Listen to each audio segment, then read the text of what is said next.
भोला अपने नाम की तरह बिल्कुल भोला भाला था। एक बार उसकी माँ सावित्री बहुत बीमार पड़ गई। भोला के पिता के बहुत इलाज करवाने के बाद भी सावित्री ठीक नहीं हो पाई। अंतिम समय में सावित्री ने भोला को अपने पास बुलाया। भोला लगातार रोए जा रहा था। भोला, ये भगवान शिव की मूर्ति अपने पास रखो।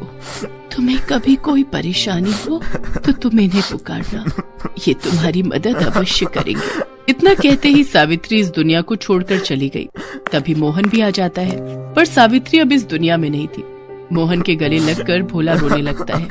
भोला अभी छोटा था, इसलिए सभी रिश्तेदारों और पड़ोसियों के कहने पर मोहन ने दूसरी शादी कर ली। मोहन की दूसरी पत्नी सुषमा बहुत ही चालाक स्वभाव की थी। वो शादी करके घर आई तो आते ही उसने पूरे घर को अपने कब्जे में ले लिया। सुषमा, मैं खेतों पर जा रहा हूँ। भोला की पसंद की जलेबी लाया हूँ। जब वो सोकर उठेगा तो सबसे पहले उसे यही देना। मोहन खेतों पर चला जाता है। पड़ाया जलेबी खाने वाला, मैं तो उसे एक निवाला भी ना दूं। सौतेला है, सौतेला ही बना कर रखूंगी। देखो कैसे घोड़े बेचकर सो रहा है। ओ भोला, जल्दी उठ, ये सोने का समय नहीं है। जा जाकर कुएं से पानी भर कर ला। सुषमा जलेबी खाने लगती है। भोला उठता है और जलेबी की तरफ देखकर खुश हो जाता है।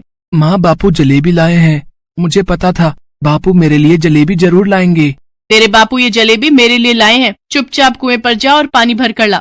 माँ, मुझे बहुत भूख लगी है, पहले कुछ खा लूं। नहीं, पहले काम पूरा कर, बाद में कुछ खाने को मिलेगा। भोला कुएं से पानी भर कर लाता है। तभी सुषमा उसे दूसरा काम पकड़ा देती है। अरे अरे अरे, कहाँ जा रहा है? माँ, मैं पानी भर कर ले आया हूँ, इसलिए रोटी खा रहा हूँ। अभी कोई रोटी नहीं मिलेगी, पहले जंगल से सूखी लकड़ियाँ तोड़ कर ला। भोला रोने लगता है और डरते डरते जंगल की तरफ जाता है। जंगल बहुत ही भयानक था। वहाँ जानवरों की आवाजें आ रही थी। भोला डर के मारे कांप रहा था। तभी उसका हाथ अपने कुर्ते की जेब में जाता है। उसमें वही भगवान शंकर की मूर्ति थी जो उसकी माँ सावित्री ने उसे मरते समय दी थी। माँ ने कहा था कि मेरे को जब भी कोई परेशानी हो तो मैं इनसे मदद मांगूं। शंकर जी, मेरी मदद करो।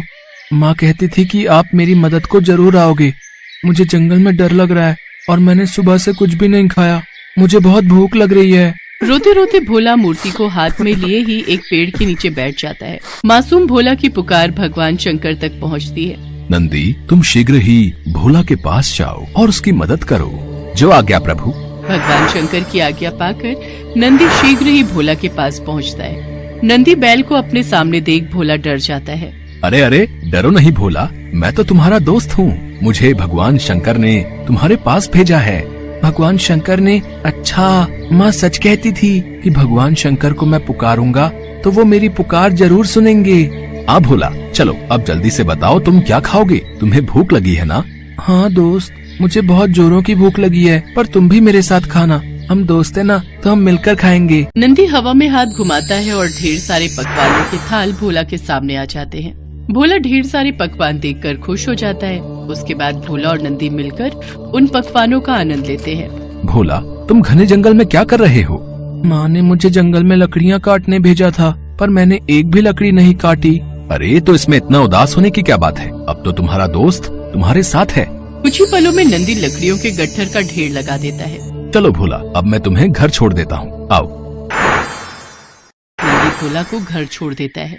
भोला, ये बात तुम किसी को भी मत बताना। अब तुम घर के भीतर जाओ, फिर जब भी तुम्हें कोई परेशानी हो तो तुम मुझे आवाज लगा देना। मैं तुम्हारे पास झट से आ जाऊंगा।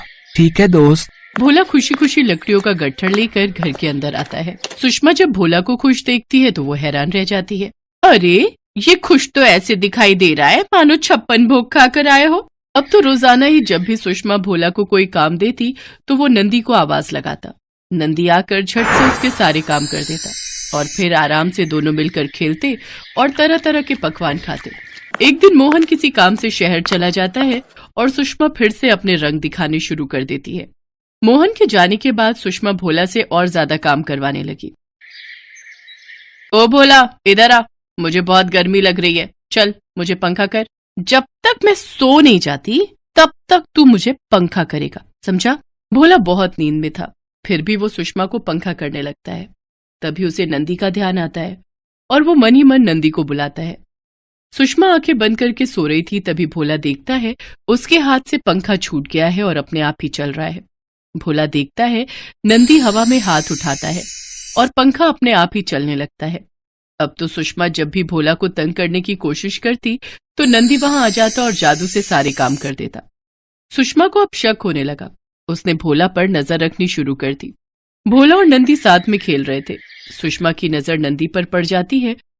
अच्छा, मैंने तुझे गेहूं की बोरियां गोदाम में रखने के लिए कहा था और तू यहाँ इस बैल के साथ खेल रहा है। हट, मैं भी डंडे से मारकर इसे यहाँ से भगाती हूँ।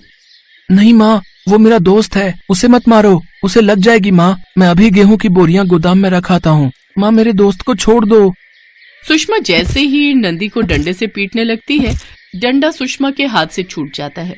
सुषमा घबरा जाती है। लगातार डंडे सुषमा पर ही बरसने लगे।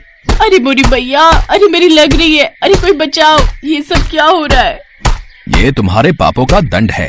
जब तक तुम अपनी गलती नहीं मानोगी, ये डंडे तुम पर बरसते रहेंगे। तभी मोहन भी वापस आ जाता है। ये सब नजारा देखकर मोहन घबरा जाता है। अगर तुम अपनी गलती मानती हो कि तुमने भोला पर बहुत अत्याचार किए हैं और आज के बाद तुम भोला को बिल्कुल भी तंग नहीं करोगी, तो ये डंडे बरसने बंद हो जाएंगे। हाँ, मुझसे गलती हुई है। मैंने भोला को बहुत दुख दिया है। मैं वादा करती हूँ मैं आज के बाद भोला को कभी भी तंग नहीं करूंगी। मुझे माफ कर दो, मुझसे गलती हो गई। क्या तुमने मेरे भोला पर इतने जुल्म किए? गलती मेरी ही है जो मैंने तुमसे शादी की। मैं अभी तुम्हें इस घर से निकाल बाहर फेंकूंगा। मुझे माफ कर दो जी, मुझसे गलती हो गई। भोला, मुझे माफ कर दे बेटा, मैं तेरी माँ हूँ, अपनी माँ को माफ कर दे। बापू, माँ को घर से मत निकालो। सुषमा रोने लगती है। तब नंदी अपने सजे धजे रूप में आ जाते हैं। नंदी को अपने सामने देखकर मोहन और सुषमा हैरान रह जाते हैं। सुषमा नंदी के चरणों में गिरकर माफी मांगती है। बापू, ये मेरा दोस्त नंदी है। आपको पता है, भगवान शंकर ने ही नंदी को मेरे पास भेजा है। मुझसे भूल हो गई, मुझे क्षमा करो प्रभु, मैं आपको पहचान नहीं पाई। हमारे तो भाग्य खुल गए जो आपके दर्शन प्राप्त हुए। जय भोले बाबा की। ओम नमः शिवाय, ओम नमः शिवाय। भोला, अब तुम्हारे जीवन की परेशानियां दूर हो गई हैं। अब मैं चलता हूँ। हमेशा अपने परिवार के साथ खुश रहना। पर दोस्त, मैं तुम्हारे बिना कैसे रहूंगा? तुम मुझे छोड़कर मत जाओ ना। भोला, मैं जा कहाँ रहा हूँ? मैं तो तुम्हारे हृदय में वास करता हूँ। जैसे भगवान शिव शंकर अपने सभी भक्तों के हृदय में वास करते हैं, तो उन्हीं के साथ साथ हम सभी शिवगण भी भक्तों के हृदय में रहते हैं। मेरा आशीर्वाद सदैव तुम्हारे साथ है। अपने माता पिता के साथ हमेशा खुश रहो। अपना कार्य पूरा करके नंदी वहां से अंतर्ध्यान हो जाते हैं। उस दिन से सुषमा ने भोला के साथ अच्छा व्यवहार करना शुरू कर दिया। मोहन ने भी भोला के कहने पर सुषमा को माफ कर दिया और सुषमा को सुधरने का मौका दिया, ताकि सुषमा अपनी गलती सुधार सके और भोला को माता पिता दोनों का प्यार मिल सके।